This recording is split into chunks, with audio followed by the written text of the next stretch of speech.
हाय दोस्तों, स्वागत है आप सभी का आपके अपने YouTube channel target with RB पर। आशा करते हैं कि आप सभी स्वस्थ और मस्त होंगे। तो आज हम डीएलएड थर्ड सेमेस्टर समावेशी शिक्षा पर डिस्कशन करेंगे, जो कि डीएलएड थर्ड सेमेस्टर के एग्ज़ाम के दृष्टि से बहुत ही महत्वपूर्ण है। और हम समस्त बहुविकल्पी प्रश्नों को डिस्कशन करेंगे। तो चलिए क्लास को शुरू करते हैं।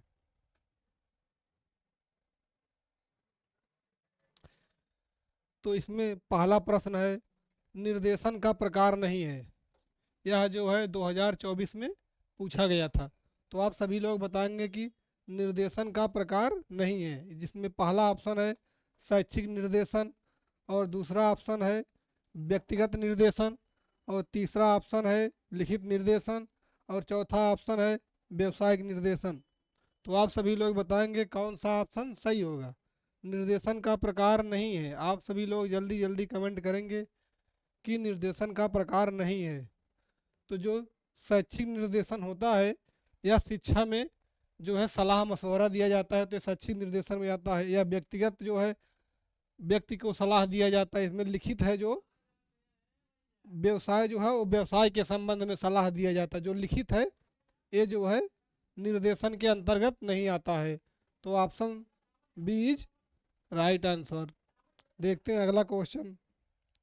इसी क्रम में सब आप सभी लोग पहले वीडियो को शेयर करते रहेंगे, ताकि अन्य लोगों तक भी हमारी वीडियो पहुंच सके। अगला क्वेश्चन है, ब्रेल विधि संबंधित है।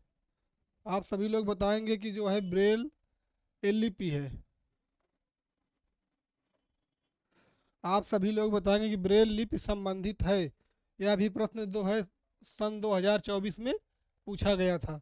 इसमें पहला ऑप्शन है श्रवण दोष, दूसरा ऑप्शन है अपंगहीनता, और तीसरा ऑप्शन है मानसिक दोष, और चौथा ऑप्शन है दृष्टि दोष। तो आप सभी लोग बताएंगे कौन सा ऑप्शन सही होगा। ब्रेल लिपि संबंधित है। आप सभी लोग जल्दी जल्दी कमेंट करेंगे कि ब्रेल लिपि किससे संबंधित है। तो ब्रेल लिपि जो है वह हमारे दृष्टि दोष से संबंधित है। दृष्टि दोष से संबंधित है। तो option D is right answer.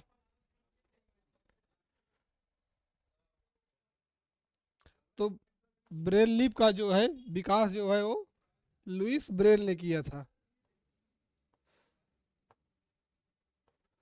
Louis Braille ने किया था। लुइस ब्रेल ने किया था। उन्होंने बताया था कि इसमें जो है इसमें 6 बिंदु होते हैं। इसमें जो है 6 बिंदु होते हैं, जिसको हम स्पर्श करके उसका अध्ययन करते हैं। तो चलते हैं अगले क्वेश्चन पर।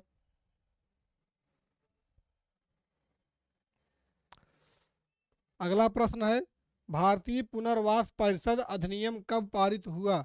यह जो है 2023 और 24 दोनों में पूछा गया था।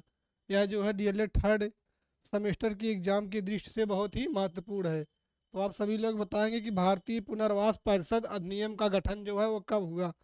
पहला ऑप्शन है 1991, दूसरा ऑप्शन है 1992, तीसरा ऑप्शन है 1993, और चौथा ऑप्शन है 1995।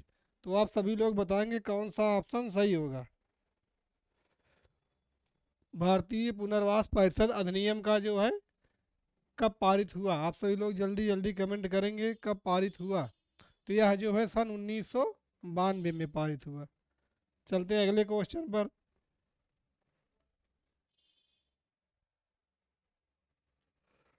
अगला क्वेश्चन है, अच्छी निर्देशन सेवा होती है। तो आप सभी लोग बताएंगे कि अच्छी निर्देशन सेवा जो है वो क्या होती है। यह भी 2024 में पूछा गया था।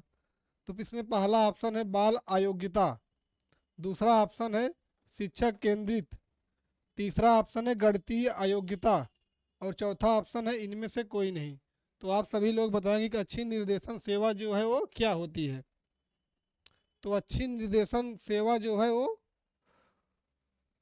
इसमें कहा गया बाल अयोग्यता, तो ये ऑप्शन नहीं होगा। इसमें भी शिक्षक केंद्रित।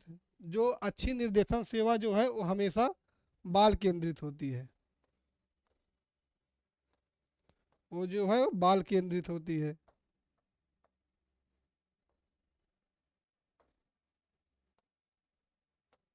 हमेशा जो है वो बाल केंद्रित होती है। तो इसमें बाल केंद्रित ऑप्शन में है नहीं, तो इसमें मारेंगे इनमें से कोई नहीं। Option D is right answer. देखते हैं अगला क्वेश्चन। अगला क्वेश्चन है डिस्ग्राफिया संबंधित है। तो आप सभी लोग बताएंगे डिस्ग्राफिया किससे संबंधित है। यह भी 2000 ये जो है 24 है यहाँ पे। यह भी क्वेश्चन 2024 में पूछा गया था। डिस्ग्राफिया किससे संबंधित है। तो पहला ऑप्शन है इनमें से कोई नहीं। दूसरा ऑप्शन है दूसरा ऑप्शन है लेखन अयोग्यता। तीसरा ऑप्शन है गणितीय अयोग्यता और चौथा ऑप्शन है पठन अयोग्यता। तो आप सभी लोग बताएंगे डिस्ग्राफिया किससे संबंधित है।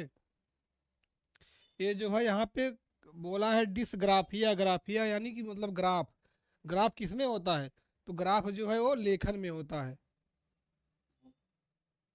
ग्राफ जो है वो लेखन में बनता है। तो यहाँ कौन सा होगा लेखन अयोग्यता। Option B is right answer. ये होता है गणितीय अयोग्यता। तो गणितीय अयोग्यता को हम कहते हैं डिसकैलकुलिया।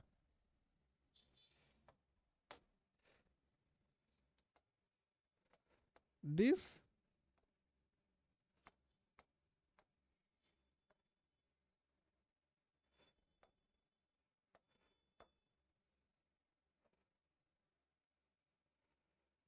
ये जो है हम गणितीय अयोग्यता को जो है वो डिसकैलकुलिया कहते हैं। और पठन अयोग्यता को हम डिसलेक्सिया कहते हैं। डिसलेक्सिया।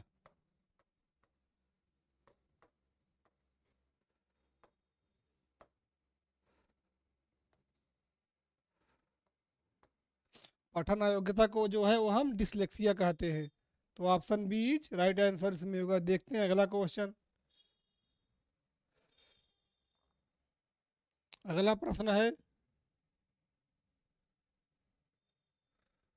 है अगला कि दृष्टिबाधितों के लिए राष्ट्रीय शिक्षा संस्थान स्थित है।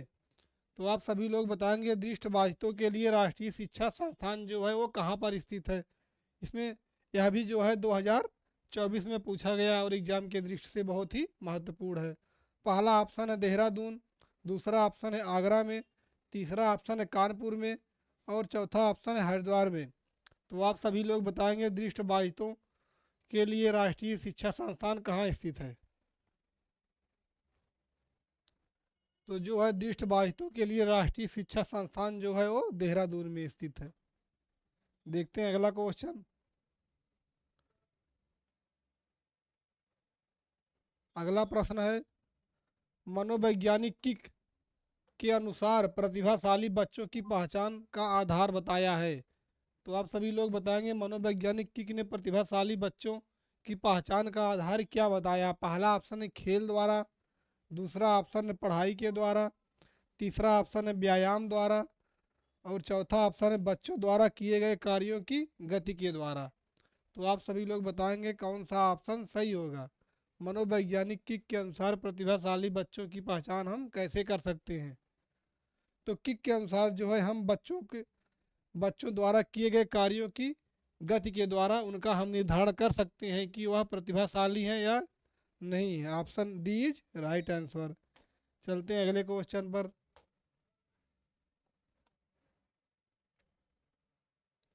अगला क्वेश्चन है परामर्श एवं निर्देशन देने वाली संस्था मनोवैज्ञानिक स्थित है। तो आप सभी लोग बताएंगे परामर्श एवं निर्देशन देने वाली संस्था जो है वो कहाँ स्थित है। तो इसमें पहला ऑप्शन है बरेली में। दूसरा ऑप्शन है कानपुर में। तीसरा ऑप्शन है आगरा में। और चौथा ऑप्शन है ये जो है इलाहाबाद है।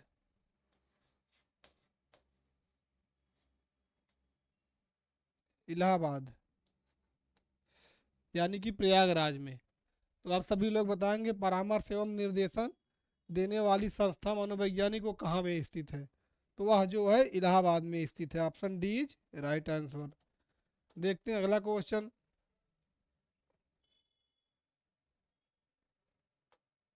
अगला क्वेश्चन है, निरीक्षण एक आधार है जिस पर शिक्षा में उन्नत के सभी कार्यक्रम बनाए जाने चाहिए, तो यह कथन किसका है? तो आप सभी लोग बताएंगे, निरीक्षण एक आधार है जिस पर शिक्षा में उन्नत के सभी कार्यक्रम बनाए जाने चाहिए, एक किसने कहा है, या किसका कथन है? तो इसमें पहला ऑप्शन है डॉक्टर मुखर्जी का, दूसरा ऑप्शन है बार्टन का, तीसरा ऑप्शन है बार एवं बार्टन का, और चौथा ऑप्शन है बार का। तो आप सभी लोग बताएंगे कौन सा ऑप्शन सही होगा। शिक्षण एक आधार है, आप सभी लोग बताएंगे निरीक्षण एक आधार है जिस पर शिक्षण में उन्नत के सभी कार्यक्रम बनाए जाते हैं, यह किसने कहा है? तो यह जो है बार एवं बार्टन ने कहा है। Option C is right answer. देखते हैं अगला क्वेश्चन। तो अगला क्वेश्चन है, केंद्रीय शिक्षा तथा व्यवसायिक ब्यूरो की स्थापना किस वर्ष की गई?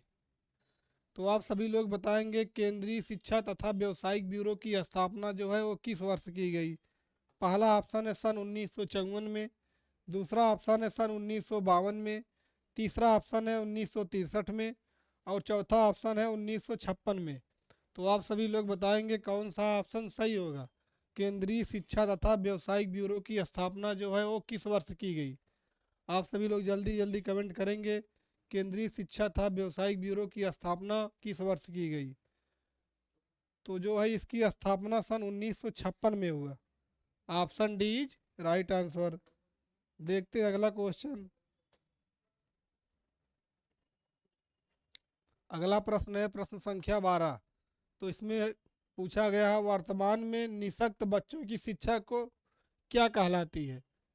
तो आप सभी लोग बताएंगे वर्तमान में निःशक्त बच्चों की शिक्षा जो है वो क्या कहलाती है? तो इसमें पहला ऑप्शन है विशेष शिक्षा, दूसरा ऑप्शन है समेकित शिक्षा, तीसरा ऑप्शन है समावेशी शिक्षा, और चौथा ऑप्शन है इनमें से कोई नहीं।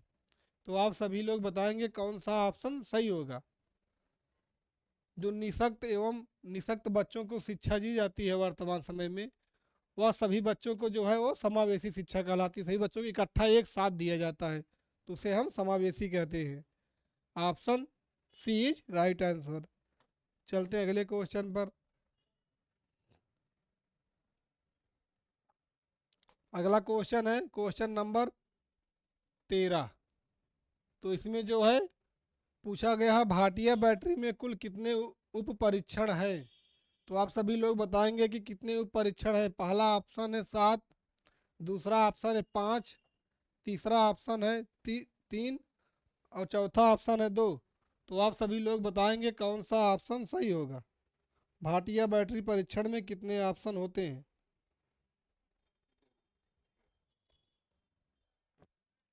आप सभी लोग जल्दी जल्दी कमेंट करेंगे कौन सा ऑप्शन सही होगा।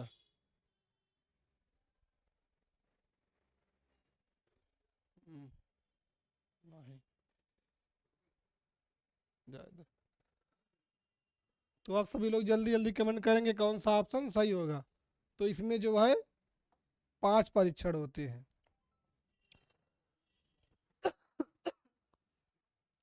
तो पहला है, पहला है चित्र निर्माण,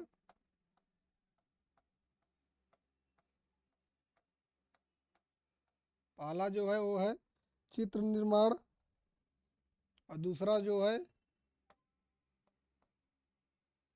स्मृति परीक्षण,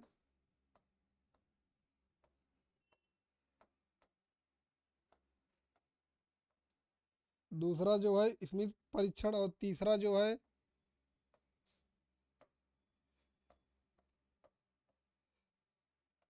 ब्लॉक डिजाइन।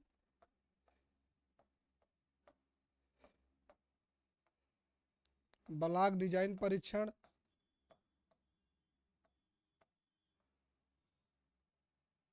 और चौथा जो है पैटर्न ड्राइंग परीक्षण।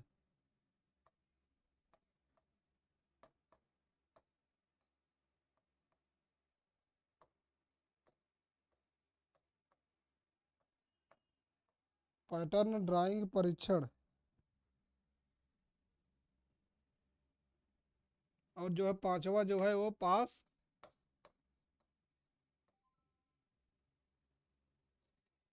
अलांग परीक्षण।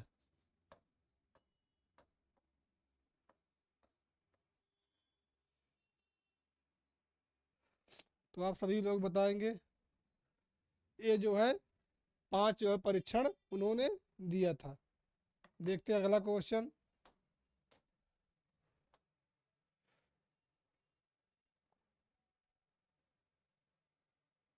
अगला क्वेश्चन है परामर्श संबंधी जिले की विशेष समिति नेतृत्व कौन करता है। यह जो है 2024 में पूछा गया था। तो आप सभी लोग बताएंगे परामर्श संबंधित जिले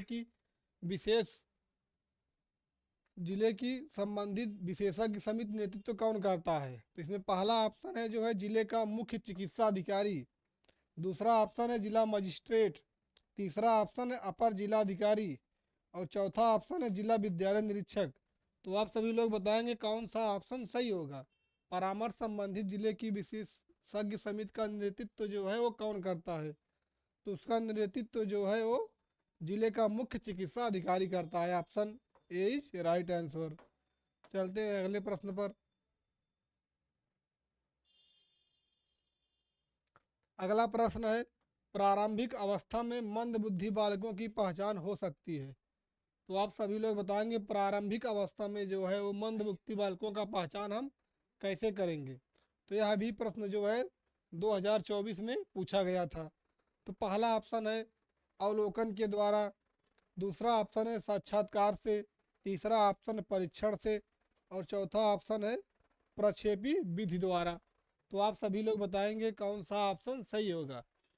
प्रारंभिक अवस्था में हम मंद बुद्धि बालकों की पहचान कैसे कर सकते हैं। तो जो है हम प्रक्षेपी विधि द्वारा। Option D is right answer. देखते हैं अगला क्वेश्चन।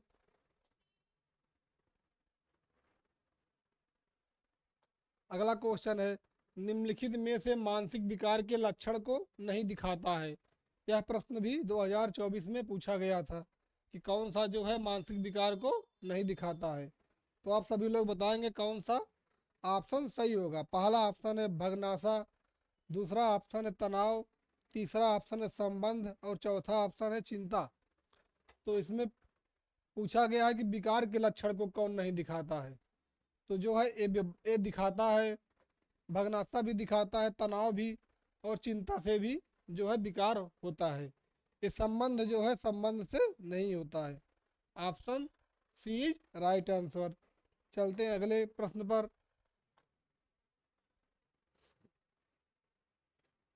अगला प्रश्न है शारीरिक गति बुद्धि रखने वाले बच्चों की अंतिम अवस्था निम्न में से कौन सी हो सकती है। यह भी प्रश्न जो है 2024 में पूछा गया था कि शारीरिक गतिक बुद्धि रखने वाले बच्चों की अंतिम अवस्था जो है वो कौन हो सकती है। तो पहला है शल्य चिकित्सक, दूसरा है कवि, तीसरा है वाचक और चौथा है राजनीतिक नेता। तो आप सभी लोग बताएंगे कौन सा ऑप्शन सही है कि शारीरिक जो है गतिक बुद्धि रखने वाले बच्चों की अंतिम अवस्था जो है वो कौन सी है। तो इसमें जो है पहला ऑप्शन इज राइट ऑप्शन शल्य चिकित्सक। देखते हैं अगला क्वेश्चन।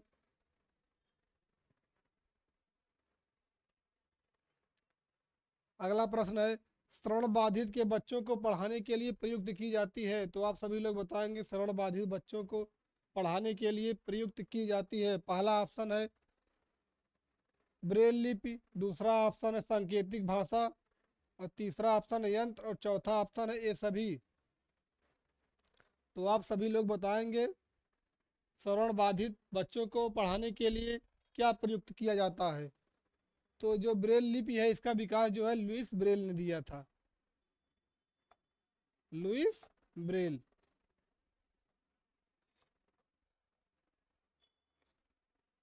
इसमें 6 जो है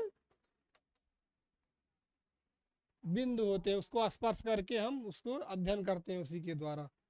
दूसरा भाषा है यंत्र। इसमें यंत्र जो है कोई होता नहीं है, तो ये दोनों नहीं होगा तो ये सभी भी नहीं होगा। तो यहाँ जो है सांकेतिक भाषा, श्रवण बाधित बच्चों को जो पढ़ाने के लिए हम सांकेतिक भाषा का उपयोग करते हैं। तो option B is right answer. देखते हैं अगला क्वेश्चन।